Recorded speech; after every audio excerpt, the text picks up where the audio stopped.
Some really strong winds out there yesterday with some gusts over 50 to 55 miles an hour. The winds today will still be blustery, just not quite to these numbers through the afternoon. We are expecting gusts over 40 to 45 miles an hour, which will lend itself with that wind advisory for the southern half of the state through 5 o'clock this afternoon for a few additional outages. But again, we don't even think they'll get to the numbers that we had out there yesterday. Just be mindful if you're driving around. Some downed trees, power lines in a few spots, or some tree limbs could be out there through the afternoon with gusts over 40 to 45 miles an hour.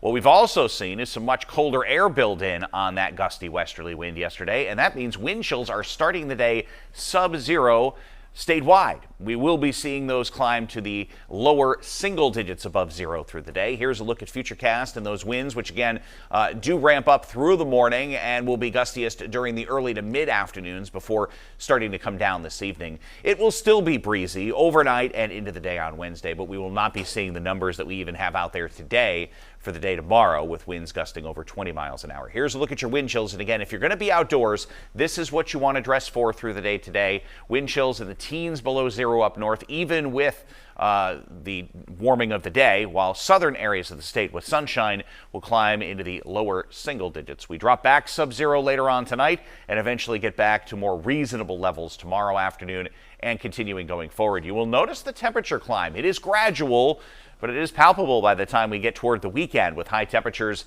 in the low and mid 30s for the weekend itself, and that will be with a much lighter wind as well. Upper level system up north continuing to dive into northern areas of the state. That will mean the chance of a couple of additional snow showers today. Highs themselves, the actual temperatures will be in the teens up north and in the lower half of the 20s in southern New Hampshire, about 10 degrees shy of our normal highs for this time of year.